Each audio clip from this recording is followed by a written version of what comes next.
man. That on the alley-oop, yeah. Real tough, bro. Brandon, Relish, bro. What that's about, bro?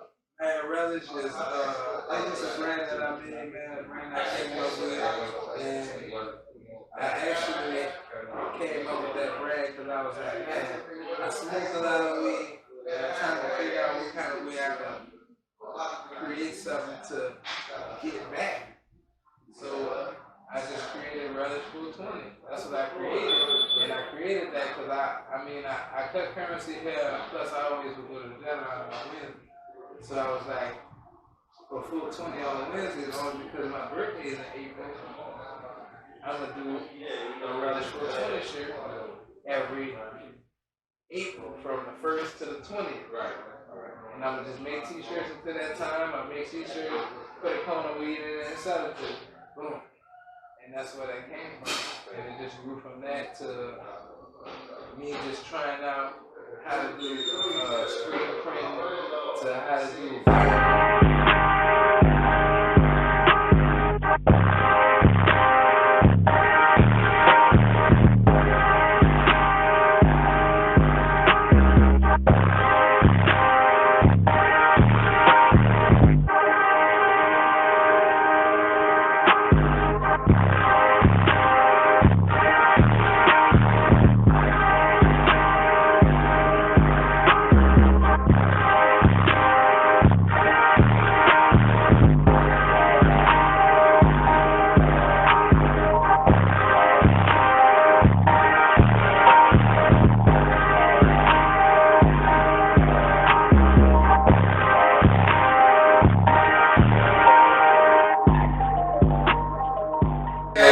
We already know you got whatever you want. Yeah, man, we definitely got that. But listen, though, you want the exclusive, bro.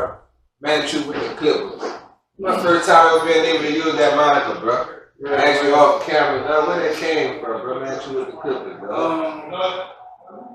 Really, it came from me just got tired of everybody that I know in the barber industry being called such and such the barber, Sammy the barber, Harry, the barber. Appreciate it. Yeah, and I felt like I need something else to separate me from everybody else that's named the barber, because everybody's name was the barber. At that time, my name was the barber too.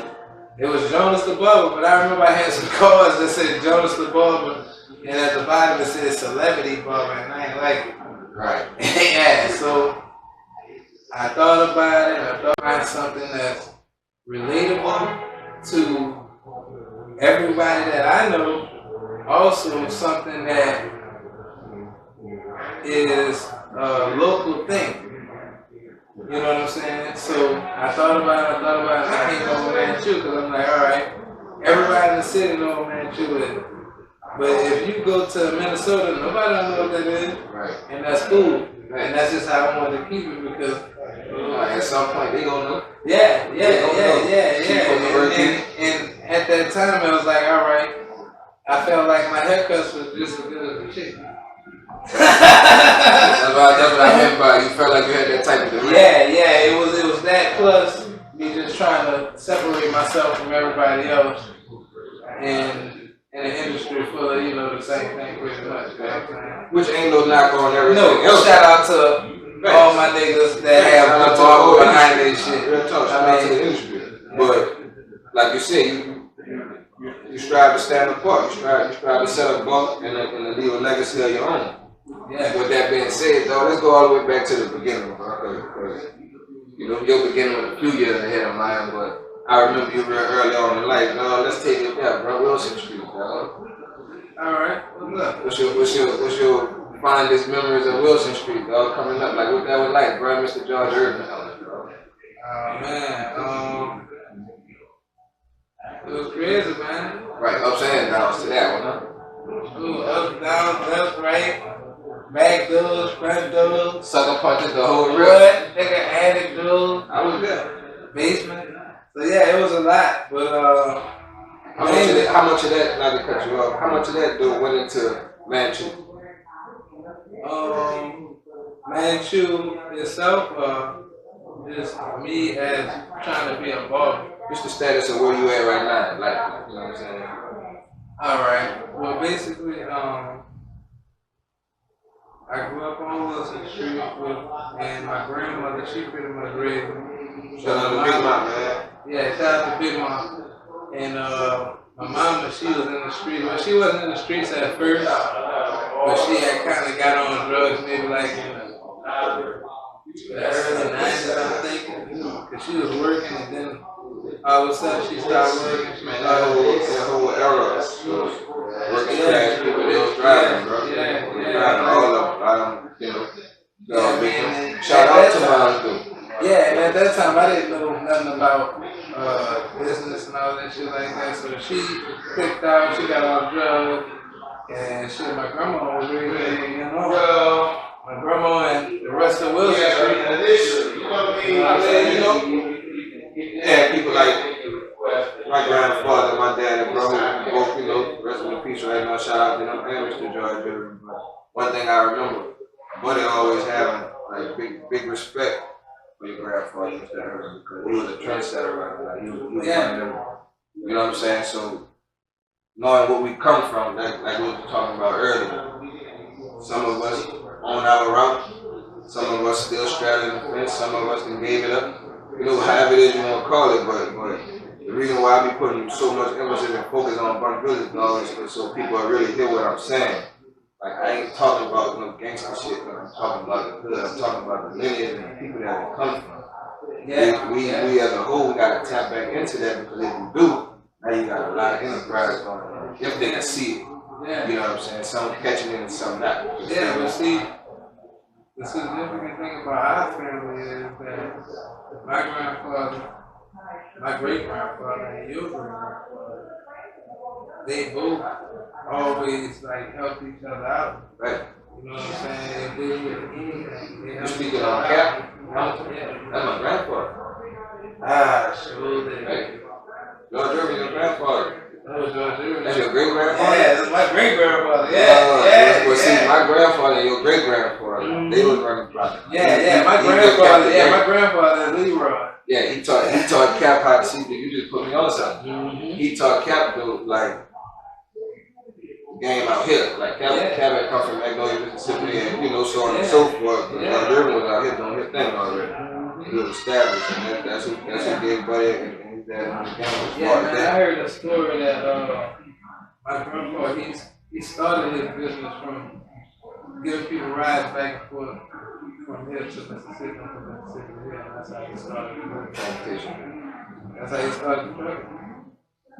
Yeah, because I don't even think he could, read. I don't know, I don't think he can read.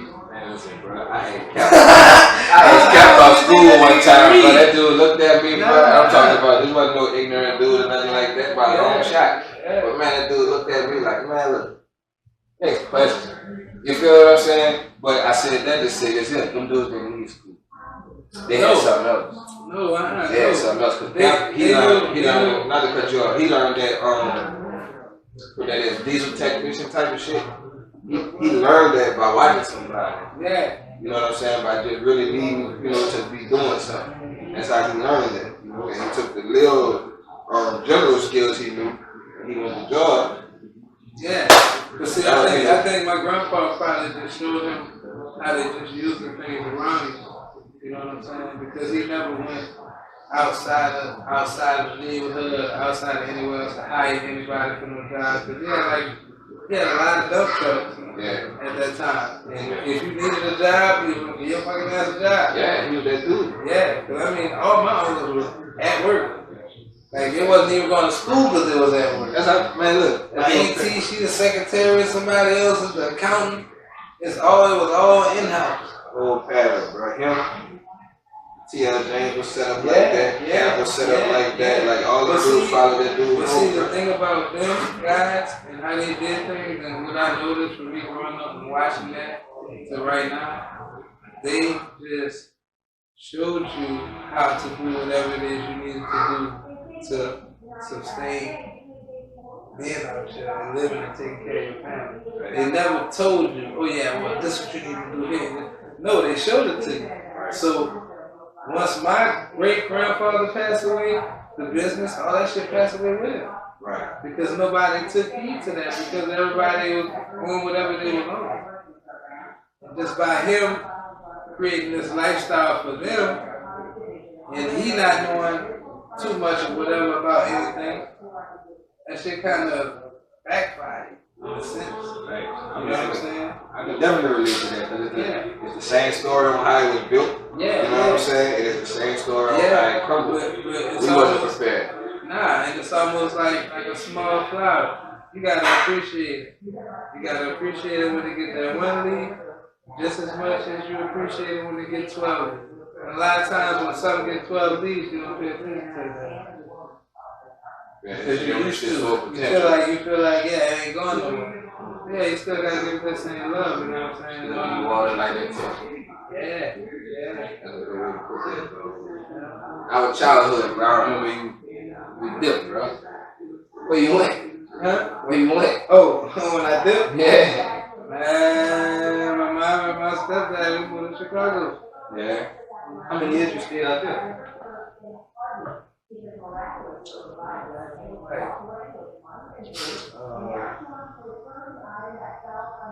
I think about 4 years, I think. Yeah. I think it might have been about 3 or 4 years, I think. Cause it was from like 90. When the Bulls won the championship, when they won the first championship, when they won the last. First one was when they did that run. 92. They did 2 runs. Alright, 91, 92. 93, 94, and then they did 5, 6, like 96, 7, and 8. Alright, well I was there 96 and 97.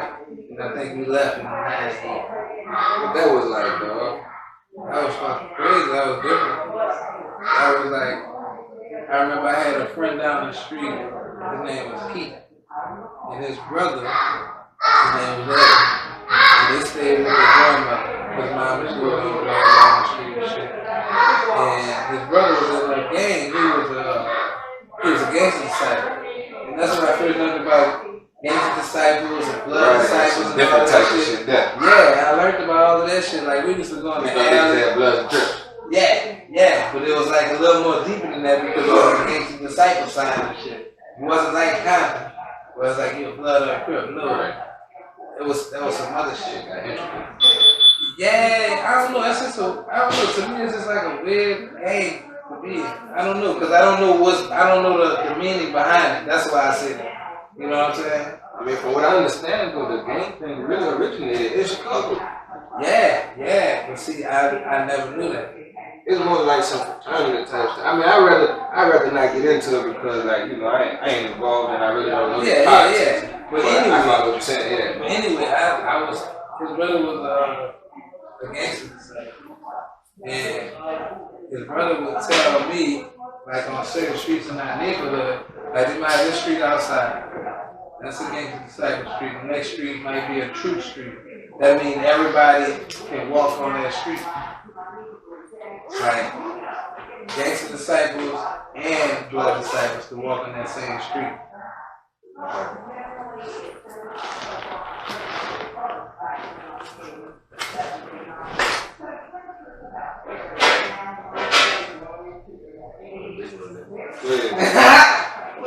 Sorry about that. She looking for the children. Alright.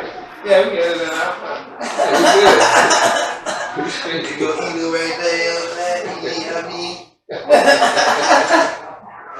But yeah, man, that's when I learned that certain streets had truth. In certain streets, if you was a certain gamer, you couldn't walk down there because you might be killed. Because that wasn't your territory. And that's how they did it then. And now, I don't know what's happening. Right? But then, and that's how I learned how to take a tire, take a 2x4, put that bitch in the front of the tire, and cut the fire hydrant off. And make a sprinkler. Like a fire hydrant. Lord. Yeah, I learned that from Chicago. Because we used to do that downstairs from my house.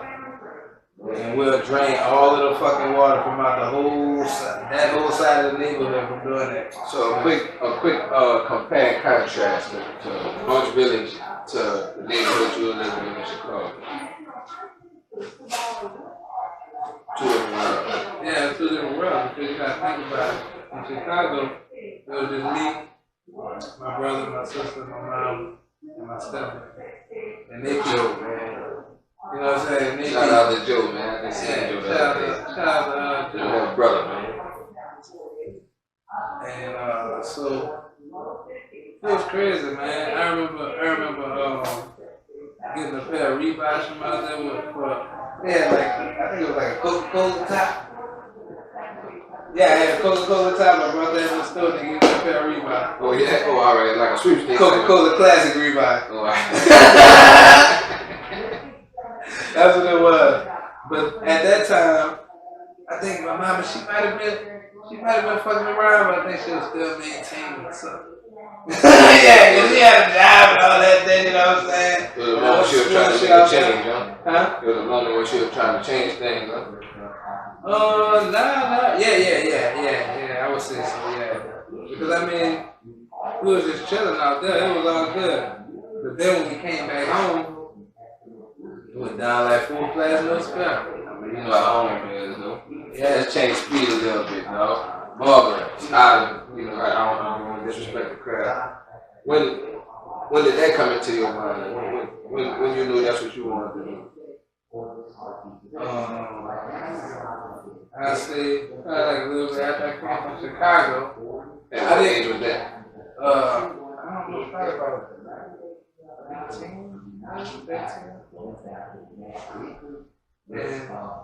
And I wasn't even thinking about cutting it. So you weren't thinking about it? No. So when it came in the picture, like how that came about? about? I'm gonna tell you how that came about. At that time, when I was back home, like I used to be outside all the time in the night doing whatever I wanted to do. I'd be around Carlos and a few other people that sold drugs all night, shot dice, fucking Wilson and Megan, all that shit. Right. So I used to be around all of that, and that was before, and I was the only one. I was the only kid that did that because everybody else was either inside or by these people or whatever. So it was just me on Wilson Street. They ain't had no kids my age. I mean, EJ was my age, but his mom was at home. Yeah, they had parents. Right. I mean, Moon and them, they was my age. They had grandparents. And their mom, you know what I'm saying? My mom was gone. Nigga, I could have did what the fuck ever I wanted. So, me just growing up around that shit, I asked God to grant me with something that I didn't have to sell drugs or go to jail to do. And after that, before that, I'm gonna say this. Before that, I just used to be roaming the streets all the time of the night. And one night, it was a Wednesday night, and I was walking past the church. And I seen a lady about to go to church, and I asked her, I said, what is that? And she was like, this is a revival. And she was like, you wanna come? And I was like, yeah, I'll come. So she took me, we went in, I ain't know her from a can of paint. She took me, we went in, and I was sitting in there, we had revival, and I think me and her, we did that together for about maybe like 4 times. Yeah. And then she was like, you want to get baptized? And I was like, well, what I gotta do? She was like, just go to the front of the church and tell her you're going to get baptized. And at the same time, I got a grandmother that go to church every Sunday. All my people they in church and all that, but I ain't even, like, this is a whole different thing from that. So I told them that, and I told them that, and after that, I got ready to get baptized. And in the midst of me getting baptized, Bernard had said the same thing at the same time too. We got baptized together. Yeah. It's on the fly. Yeah. Because his grandma was making him go. Gerald was making his hand go. Well, and the lady who brought me to revival and kept bringing me to revival was 18. You serious? Yeah. Shout out to her, bro. Always been a sweet person. Yeah, that's my baby right there. And that's one of the connections that I have with her and uncle and just the whole family. You know what I'm saying? It stems from that. Yep. That's what's up, bro. Yeah, I know you never knew that. No, indeed. That shit stems from that, and from there, I started grandma with something I could do that I didn't have to do any of that other shit. And my grandma gave me like $12, $13. I went to Family Dollar. They had Family Dollar across the highway, and I bought a pair of wall slippers. And the wall slippers I bought, they didn't have like a leaf on the side, and they just had a thing with you could adjust it with a button neck. And that's what I used. I used that for about 3 or 4 years. I did ball fade. I did flat top. I used to cut Luther hair with them clippers. Yeah, you know? Yeah. Shout out to Luther. I used to cut Luther hair. I used to cut fucking Before we get too far past that part of your story, though, I will say this: I don't remember, you know what I'm saying, you getting baptized and stuff like that. But I can remember a change in you from being, you know, you'll see Jonas might have 10 bites. Yeah, you know what I'm saying? Now we gonna go back. Yeah, like before I got baptized, before I met AT, before all of that happened.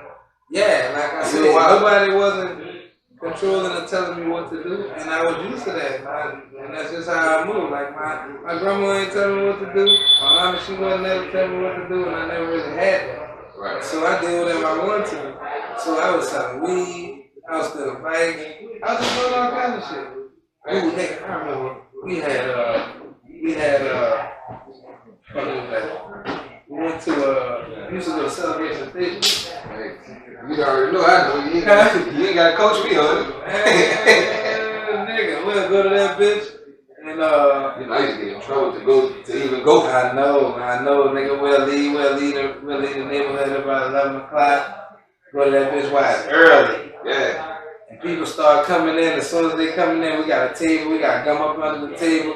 We asking people to put their wristbands, put the gum on it. We riding everything all day. We stealing tokens, reselling them bitches. Man, I just spent 6-7 hours. Yeah, we did that. We did that for the whole summer. Like we'll get there at 11. Nigga might leave about 5 or 6. Cause we done stole so many tokens, this is what I was doing. I was doing $5 for $1. I'm standing on side the token machine like, look, give me that $1. Nigga use that brain for anything I did. But nigga was eating old pizza, washing out cups, drinking out that shit. Nigga, we was staying in there. All day, dog. All day. It's like to me it was like watching a dude who was like, I seen you probably like a year or 2 away from being on the ride.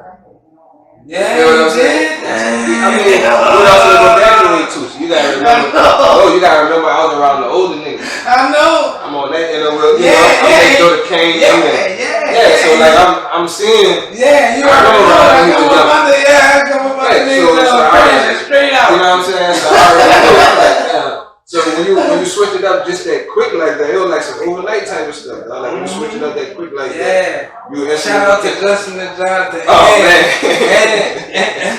I mean Justin and Elvis. Yeah, shout man. Out to real tough. Yeah, man. Shout out to R.I.P. Kid, man. Rest in peace to my dog Kid. Because them 3 dudes, those the dudes who I used to be up with all night. Because those 3 dudes was in the same situation as me. You know what I'm saying? And that was like out of everybody else, pretty much in the neighborhood, they really wasn't fucking with that like we was. Cause I mean, we went to throw bikes together. Nigga, we went to throw cold drinks when we got thirsty together. Yeah. That's the past though. Yeah, it's all good, man. So you at where you at now? Your inspiration from even becoming a barber came from just wanting to have a change in life, having a chance in life like that, right? Yeah. Walking past that church, you just right then and there, you was like, fuck it, this gonna be my chance right here to make a change. No, it wasn't like that. I was bored, nigga. I ain't had nothing else to do, nigga. It was that simple? Yeah, it was that simple. Like I was bored, but at the same time I was curious. Because out of any day of the week, I would have never went there with my grandmother. Right. And my grandmother, she fucking recorded herself singing on choir rehearsal, all that shit. So she was a church going lady.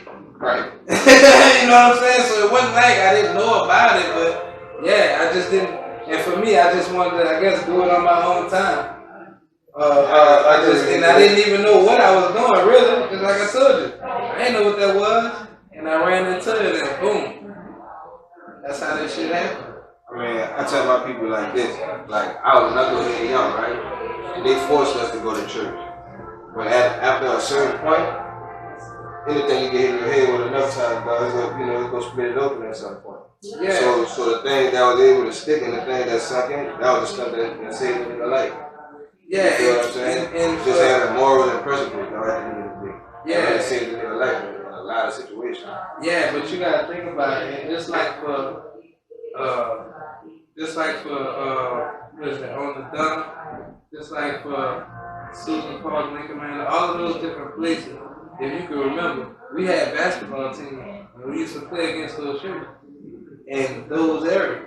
Right. You feel me? But what I'm saying is, each one of those areas always had like a covering of some type of little spiritual situation going on within itself. Like everybody, it was kind of like everybody was kind of family like, and it was more of a family style thing versus in New Orleans or something like that. It was just different.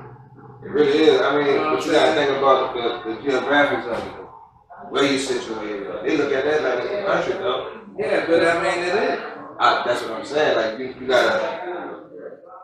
Houses where we at. Yeah, and then at the same time, for me, I was businessman. You know what I'm saying? Yeah. Our grandfather was businessman. He didn't drive the bus. You know, so no disrespect to the man that drive it, but I'm just telling you that where they be at with it. Yeah, but that's okay, man. Because I mean, you just as good as what you know, and some people just don't know, and that's part of the reason why we're doing this. You know what I'm saying? So, yeah, that's what I gotta take a quick break right quick, dog. Shout out to our sponsors, dog. The Athlete's Foot brand, Kelly, dog. Shout out to Hussein Randy, bro. I was over there today. We got a lot in store, dog.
How y'all doing? I'm Randy from the Athlete's Foot, 2505 Williams Boulevard. Come shop with us. You know we always got the hottest drops.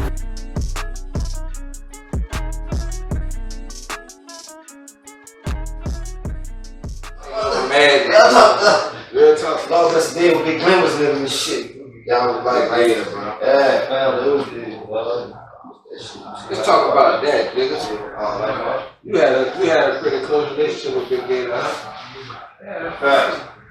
Man, like, I heard so many stories about that dude. Dog. Give me a good daily story, dog. Oh man. Shit. I saw him pick that concrete mailbox. Them niggas used I saw to that. be banging that Madden in the house.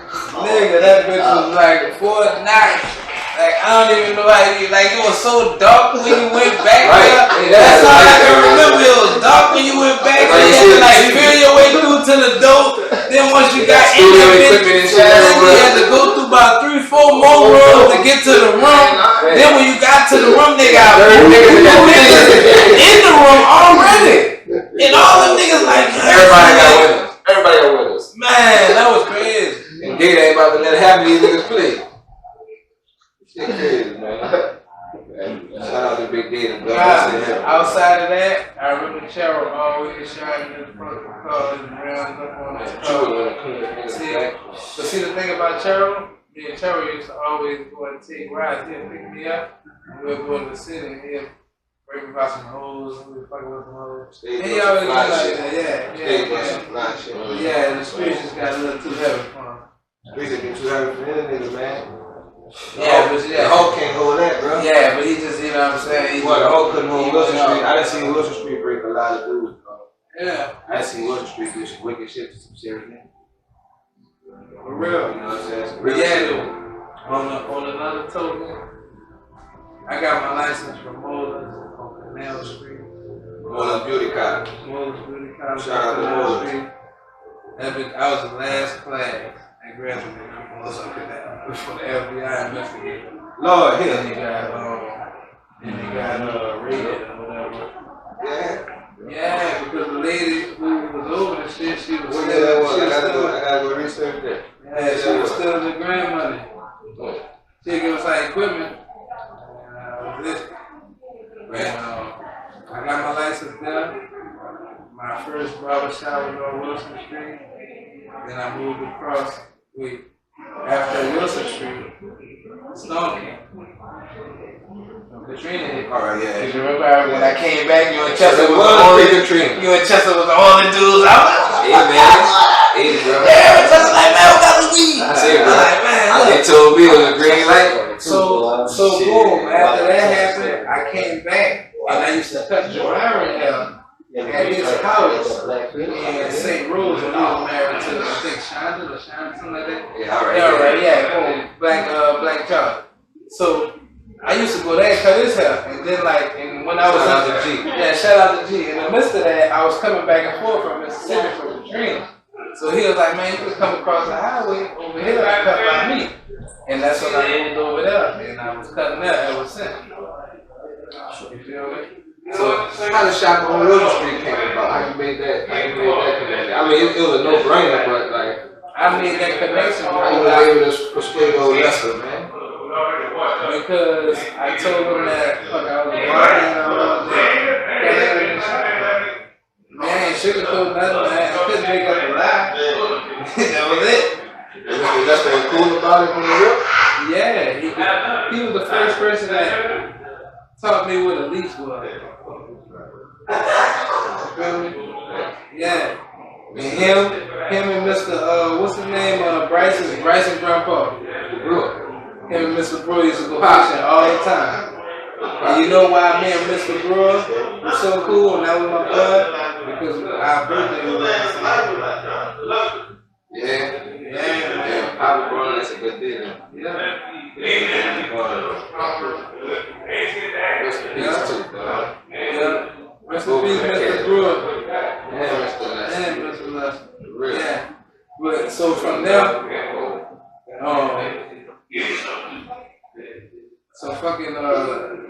some fake ass shit happened. Right. Yeah, Renard came back sideways, that happened.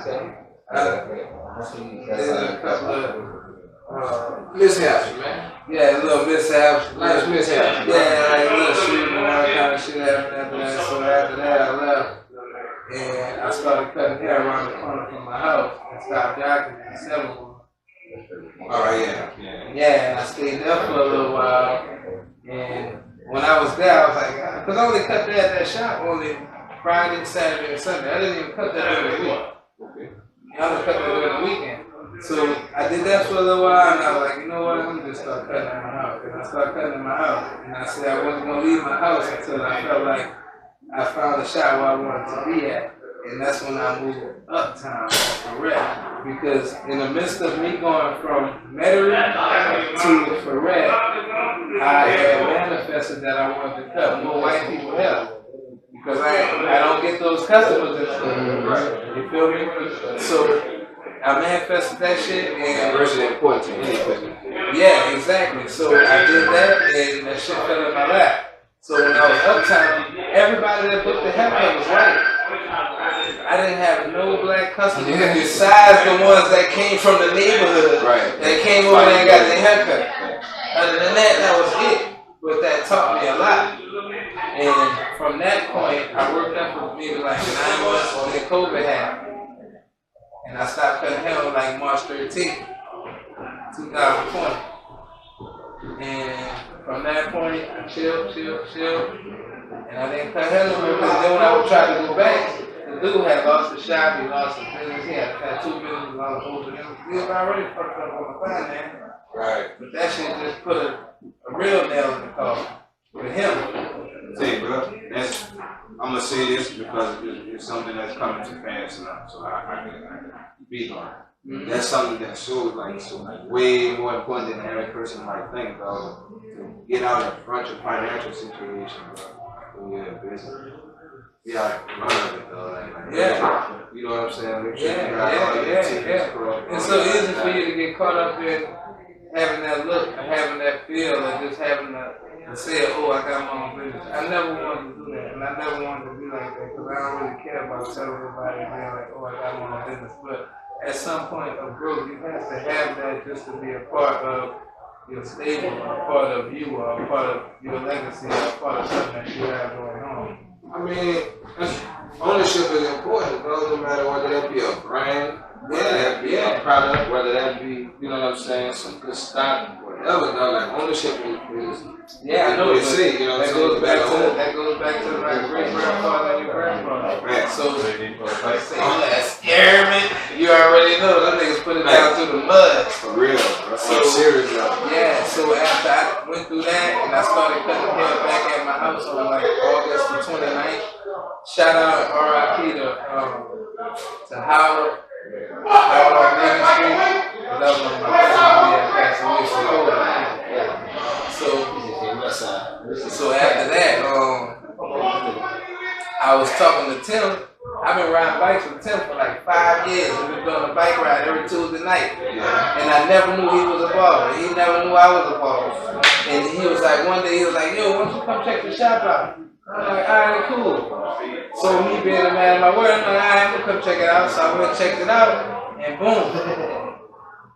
This is it. So I came, I worked that Friday. And after I worked that Friday, I was like, you know what? That's what I'm working on. It felt right. Came together again. Yeah, because everything good. It's all good. And then on top of that, this is a direct shot. Right now, somebody white can walk in this bitch and I can cut their hair. Right now, while he's sitting back here blowing or whatever the case may be, no disrespect to business or whatever. Yeah. And it's not even about blowing, it's just about somebody coming in and being comfortable enough to be able to get that service. You feel me? And a lot of people that come in, they don't know if me or Tim know how to cut their hair. And 9 times out of 10, 99 times out of 99, Tim gonna be like, well, man, look, hey, I can't cut it, but I have someone who can cut it. And that's me. You know what I'm saying? And you feel me? So from that, I went from the shop in Metairie to right here, and right now, I can cut anybody up. And when I was in Metairie, I was limited to cutting anybody up. And it wasn't because of Metairie, it was because I didn't have the proper knowledge that I needed. And you can't get that in one spot. When you need something more information, you have to reach out and go somewhere else to grab that. Where's somewhere else? True. Cali, I think. man.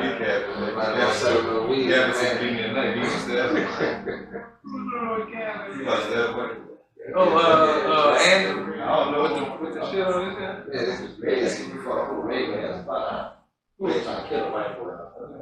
Oh, you talking about Andy with the brush, with the ponytail in the head? No, that be college too. That be college.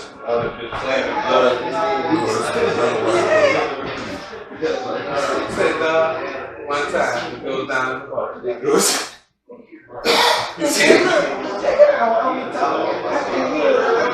I heard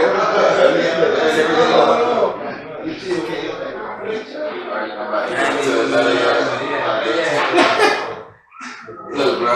One thing I do see though, when I see Jigga, man, bro, when I see Jonas, when I see my brother, one word come to mind, bro, real talk, bro. Like from us being little boys, bro, to kids, to young men. Yeah, the men that we are today, though, like fathers, brothers, so on and so forth. Like, proud of you, though. Like, proud of your family. We're looking much forward to way more. Yeah, I'm ready to do much more, you know what I'm saying, on the production side. Hey, look, you feel me? check this out. What I'm gonna tell you is, whenever you talk to your mama after this, tell your mama I love her, man. Look, listen, you don't know. I know, but see, what you don't know is I always talk to your mama. Right. Like, you know how many people have their own relationship with that seat? That's how calling it, like. Yeah. You feel me? She carried that well, dog. Like, believe it or not, dog. Like, y'all don't understand how many times my mama came and just. Yeah, I know. I don't question it. Hey, so got my number? You heard me? A lot of niggas, I really, you know what I'm saying? Yeah, man. Yeah, man. The brand, man. We gotta talk about that. We gotta talk about that, man. We talk about it a lot. Shout out to everybody, man. That on the alley-oop, you heard me? Real talk, bro. Shout out to everybody, man. Relish, bro. What that's about, bro? Man, Relish is, I think it's a brand that I made, man. A brand I came up with. And I actually came up with that brand because I was like, man, I smoked a lot of weed. And I'm trying to figure out what kind of way I can create something to get back. So I just created Relish 420. That's what I created. And I created that because I cut currency here, and plus I always would go to the gym on Wednesday. So I was like, for 420 on Wednesdays, only because my birthday is in April, I'm going to do a Relish 420 shirt every April from the 1st to the 20th. Right. And I'm gonna just make t-shirts until that time. I make t-shirts, put a cone of weed in it and sell it to them. Boom. And that's where that came from. And it just grew from that to me just trying out how to do screen print, to how to do vinyl, to how to do all that shit. I learned how to do all of that shit and I realized I'm not a professional in none of that shit. That's not my calling right now. I cut that, dog. Yeah, so from that point, I just have to find people to the enterprise mind you have, dog. I remember, like I said, I mentioned earlier in the interview, you used to have like 10 bikes. Right? Yeah. You was getting off them bikes. You feel what I'm saying? Yeah. They always like, it was assembly back then. And you know what? You know what I'm saying? You put them bitches together. Listen, you know the nigga Scrape the numbers out. They be like, they was a professional with this shit. They're like, for real. You know the nigga told me the other day. Oh, I think that might have been. Nigga said, man, you used to sell t-shirts.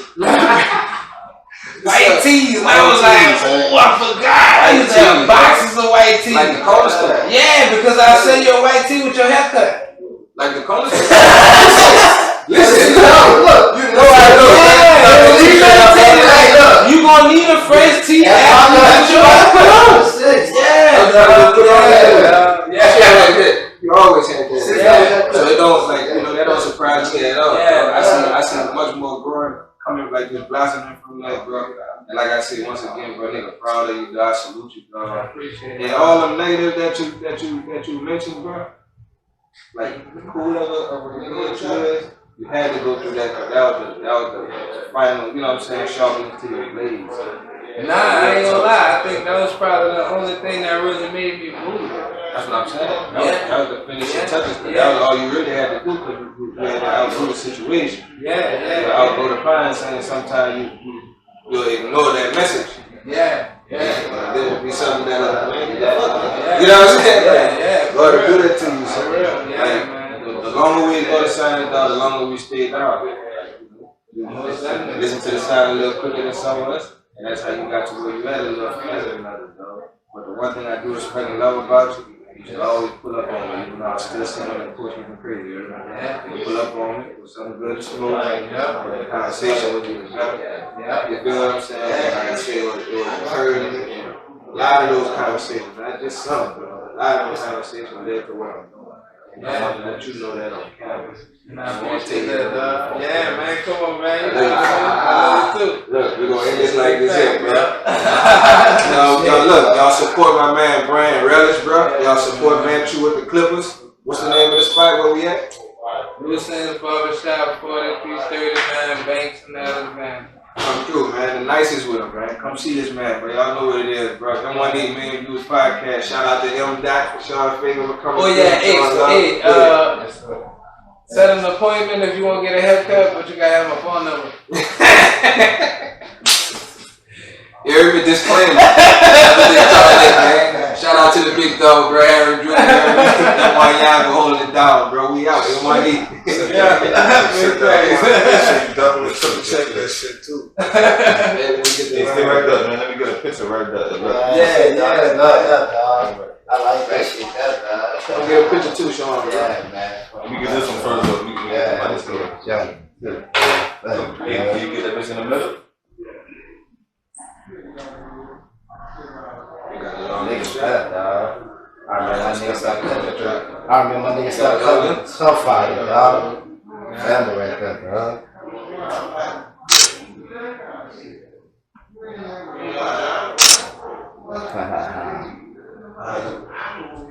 Family time right there, man.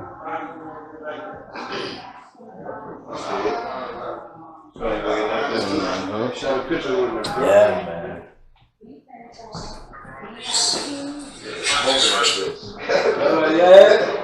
Big old wave, yeah. What y'all was doing in there, man? What the fuck y'all was doing in there? Hey, look.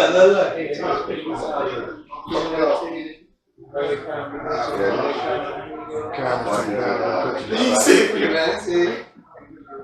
When you see me?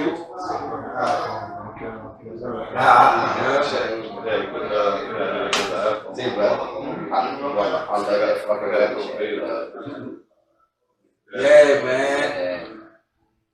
You know, I ain't gonna lie. I had, like, I think I might have read like 60 hats. I'm about to be mad. Say 60. That's 60. That'll be the goal. 60 it's gone. Yeah, I ain't gonna lie. I kept giving them away, you know what I'm saying? But since the storm had happened, I went to Indiana with the bitches and I sold a few of the bitches out. Right. A t-shirt. I didn't bring no clothes. I brought a few clothes, but I brought nigga profit. Right. I brought fucking t-shirts, hats, white tees, weed. All the necessities. All the right necessities. Something to make money with, yeah. Right, everything profit. You got it.